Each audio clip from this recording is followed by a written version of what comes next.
क्या आपकी भी बहू अपने साथ लड्डू गोपाल लाई है, या फिर आपने अपनी बेटी की शादी के समय उनको लड्डू गोपाल देकर विदा किया है, या फिर आप लड्डू गोपाल की सेवा करते हैं? तो यह प्रसंग बड़े ध्यान से सुनना। हरे कृष्णा दोस्तों, राधे राधे। आपका मेरे YouTube चैनल पर स्वागत है। आशा करती हूँ सब खुश होंगे, मंगल होंगे। दोस्तों, आप सोचते होंगे, जो लोग लड्डू गोपाल की सेवा करते हैं, क्या लड्डू गोपाल भोग लगाते हैं? क्या लड्डू गोपाल सच में सोते हैं? तो दोस्तों, आपको एक बात बता दूं, हाँ, लड्डू गोपाल जहाँ कहीं भी होते हैं वो साक्षात होते हैं। वो कोई मूर्त नहीं है, वो साक्षात होते हैं। वो भोग भी लगाते हैं, वो सोते भी हैं, वो खेलते भी हैं, वो सारे काम करते हैं। तो आपको एक किस्सा सुनाती हूँ। एक बार एक परिवार था, उनकी एक लड़की थी। लड़की जवान हुई तो माता पिता ने शादी की। लड़की का कोई भाई नहीं था, तो माता पिता एक लड्डू गोपाल रखते थे लड़की के भाई के रूप में। तो जैसे ही लड़की की शादी होती है तो उसके भाई को उसके साथ भेजते हैं ससुराल में। तो लड़की उसको लेकर चली जाती है। जैसे लड़की लड्डू गोपाल की, माधव की, अपने भाई की घर पर सेवा करती थी, वैसे ही वहाँ पर भी सेवा करती है। परिवार बहुत ही अच्छा मिला था, लेकिन वहाँ कोई लड्डू गोपाल रखता नहीं था। तो वहाँ खुशी की लहर दौड़ी हुई थी। सब खुश थे, घर में लड्डू गोपाल भी आए और बहू को देखकर भी सब खुश थे कि कितनी अच्छे तरीके से सेवा करती है, कितना ख्याल रखती है लड्डू गोपाल का। अब शादी नई नई थी, तो जो रिश्तेदार थे वो भी आना जाना लगा रहता था। और एक दिन ऐसे ही होता यूँ है कि यह लड़की लड्डू गोपाल की सेवा जैसे करती थी तो बातें करती रहती थी कि सुन माधव, ये मेरी ससुराल है, यहाँ घर की तरह नहीं करना है कि वहाँ हम लेट सोते थे। यहाँ सब 9 बजे सो जाते हैं, तो यहाँ भी तू भी 9 बजे सो जाएगा, कोई नटखटपना नहीं करेगा। तो ऐसे ही सास सुनती रहती थी कि मेरी बहू तो बहुत ही सांसारिक मिली है, बहुत ही अच्छी है, बहुत ही ख्याल रखती है, बड़ी आस्था रखती है प्रभु में। तो ऐसे सास बहुत खुश थी। सास भी ऐसी ही थी जैसी लड़की थी। तो कितना अच्छा लगता है, लड़की को भी बहुत अच्छा लगता था कि मेरी सास अच्छी है, और सास को खुद अच्छा लगता था कि मेरी बहू अच्छी है, ईश्वर में आस्था रखती है। अब जो किस्से सास ने कहीं सुन रखे थे, अब वो उसी के घर में हो रहे थे। उसने सुना था कि ईश्वर भोग लगाते हैं, लड्डू गोपाल रखते हैं, तो वो अपनी बहू में ये सारी चीज़ें देख रही थी। तो ऐसे ही एक रिश्तेदार ने इनके बेटे और बहू को बुलाया खाने पर। तो अब बहू ने कहा कि माँ जी, हम जा रहे हैं, आप इनको भोग लगा देना, लड्डू को सुला मैं आकर दूंगी, आप परेशान मत होना।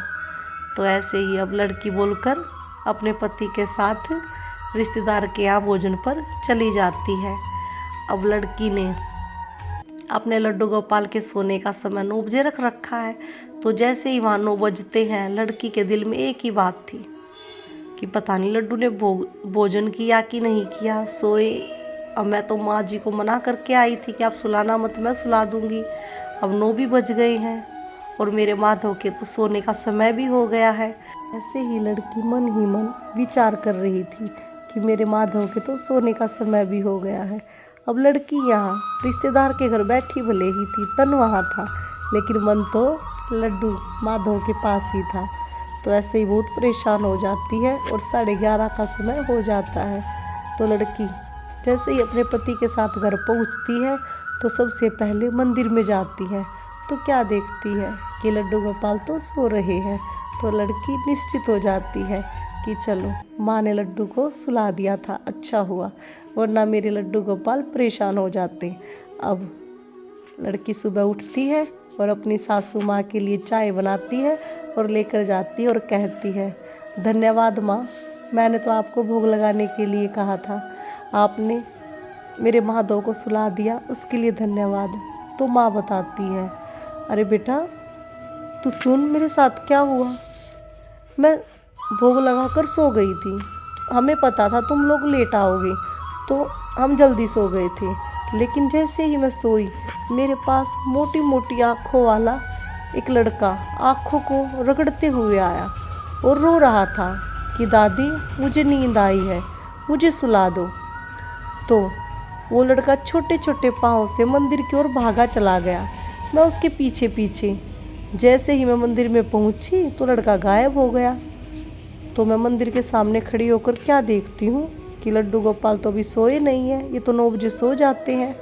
तो मैंने, जैसे तू लड्डू गोपाल को सुलाती थी लोरी गा कर, इसके वस्त्र चेंज करके, मैंने ऐसे ही किया, लड्डू गोपाल को ऐसे ही सुलाया और मैं आकर आराम से फिर सो गई।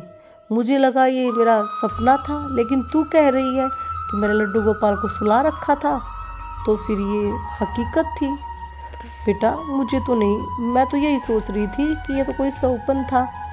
लेकिन फिर यह बात सुनकर सासू माँ ज़ोर ज़ोर से रोने लग जाती है और अपनी बहू को गले से लगा लेती है। कहती है बेटा ये मैंने सिर्फ सुना था कि लड्डू गोपाल सच में होते हैं, साक्षात होते हैं, भोग भी लगाते हैं, सोते भी हैं। आज तेरी वजह से मेरे को लड्डू गोपाल के श्री कृष्ण के दर्शन हुए हैं, वरना मैं कहाँ लड्डू गोपाल के दर्शन कर पाती। तेरी आस्था, तेरी भक्ति की वजह से आज मुझे साक्षात प्रभु के दर्शन हुए हैं। बेटा धन्यवाद। तो अब बहू भी भाव भी भोर हो जाती है, बहू भी रोने लग जाती है कि मेरे लड्डू गोपाल आए थे। बहू भी बहुत ज़्यादा आस्तिक थी। तो ऐसे ही सास बहुत ज़्यादा खुश होती है और कहती है कि मैं तो सोचती थी सिर्फ एक मूर्त है, लेकिन नहीं, यहाँ तो श्री कृष्ण साक्षात रहते हैं। अगर हमारी आस्था सच्ची है, हमारी आस्था पवित्र है, तो प्रभु साक्षात रहते हैं। बस हमारी भक्ति सच्ची होनी चाहिए, हमारी आस्था और हमारा विश्वास वो मजबूत होना चाहिए।